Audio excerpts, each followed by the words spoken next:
Welcome to The Explainer. Today we're diving into a really powerful idea from Bessel van der Kolk's work, The Body Keeps the Score. We're going to try and answer a huge question. Why do our past experiences feel like they have such a tight grip on our relationships right now?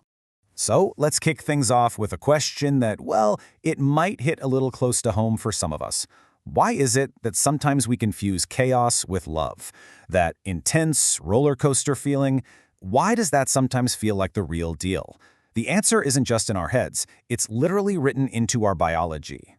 And to really get it, we need to understand this quote. Van der Kolk's whole point is that trauma isn't just a bad story we tell ourselves. It's a physical thing. It's pre-verbal. It's stored in our nervous system, way away from the part of our brain that forms sentences. And that is what bubbles up, what gets triggered, especially when we're with the people we care about most. All right, so here's our game plan for today. First up, we'll tackle how the body actually remembers. Then we're going to put love and trauma bonds side by side. After that, we'll dig into your personal relationship blueprint, figure out why words alone often fall short, and wrap up with how we can start reconnecting our mind and body. Let's get into it. Okay, first things first, we have to grasp this foundational idea. Trauma isn't something that's just in the past. It lives inside of us, right now. It creates this kind of internal disconnection that can pull the strings on our actions, often without us having a clue. Think of it like this. Trauma can install a kind of glitch in our internal software. It basically splits our brain in two. You've got your thinking brain, the logical part that knows, hey, I'm sitting on my couch, I'm safe. But then there's the feeling brain, the smoke detector, the part that's all about gut reactions and survival. And that part, it can get stuck in the on position, constantly scanning for danger even when there's none around. And this internal battle? It's not a silent one. Oh no, it's loud. It screams. It shows up as that nagging back pain, those stomach issues that never seem to go away, that constant tightness in your shoulders. It's that jumpiness where every little sound puts you on edge. Or maybe it's the opposite, that feeling of being numb, disconnected, where joy feels miles away. Yeah, the body is keeping a very detailed score. Okay, so we've got this inner world that's on high alert, right? So what happens when we bring that into our relationships with other people? Well, this is where things can get, let's just say, really interesting, and often pretty tangled. And this leads us straight to something called a trauma bond. Now, this is a super powerful, almost addictive kind of connection. But here's the key. It's not built on trust and respect. Nope. It's forged in a cycle of pain followed by moments of relief or reward. It's a bond based on survival, which feels intense, but it's a world away from real, authentic love. And just look at the difference when you put them side by side. It's so clear, right? A trauma bond is like a firework, explosive, intense, right from the get-go. It's that I can't live without you feeling, that chaotic emotional roller coaster. But real love? That's different. It's more like a slowly growing tree. It's gradual. It's built on a foundation of safety, trust, and real open communication. It's the difference between a hurricane and a safe harbor. So the big question is, why does some of us seem to get pulled into these storms over and over again? Why does that chaos sometimes feel, I don't know, weirdly familiar, almost comfortable? Well, to figure that out, we have to look back at the original blueprint for our relationships, our attachment style. Your attachment style is basically the set of unconscious rules you learned as a kid about how love and connection are supposed to work.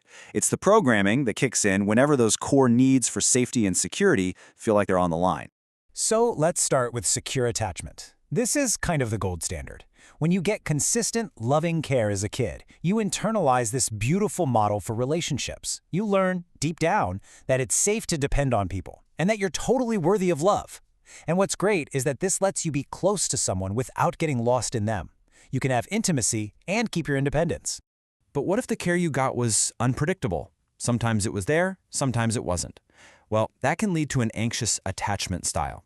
This is where you crave closeness more than anything, but right behind that craving is a huge fear of being abandoned. It's what can make you feel like you're too much or needy, because your relationships become this constant search for proof, for reassurance that you're not about to be left alone. Then you have the other side of the coin. What if wanting to be close was usually met with, well, nothing, or was even dismissed? You might have developed an avoidant style. You basically learned a really hard lesson. Depending on people hurts, so being independent is the only way to stay safe. As an adult, this can look like keeping people at arm's length, prioritizing self-reliance so you don't have to risk the vulnerability that comes with real intimacy. And then there's the most complex of them all, disorganized attachment.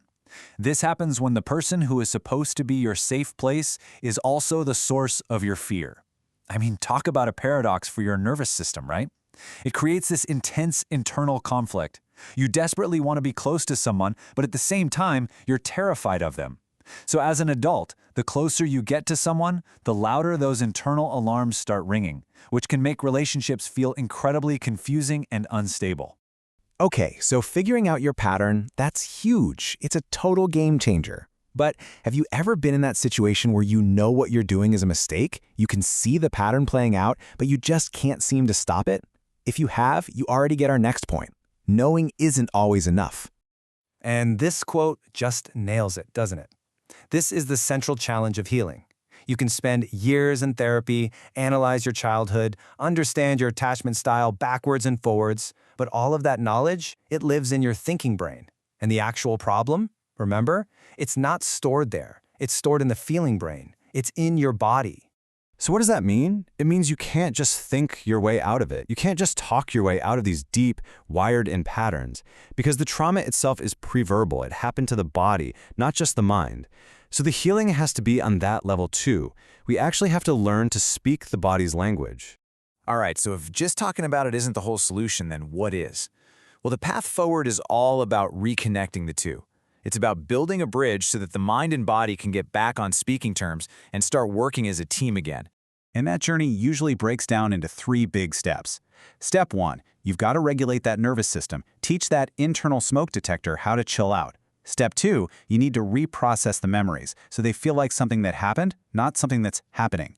And step 3, which is absolutely crucial, is cultivating self-compassion, learning to be kind to yourself through the process. And this is exactly why therapies that focus on the body are so powerful. Things like yoga and mindfulness, they're not just exercise. They're training for your nervous system. They teach you how to be in your body, right here, right now. And then you have things like EMDR, which uses eye movements to help your brain properly file away those stuck memories, taking the emotional charge out of them. Even the new research into psychedelic-assisted therapies is showing incredible promise. The common thread?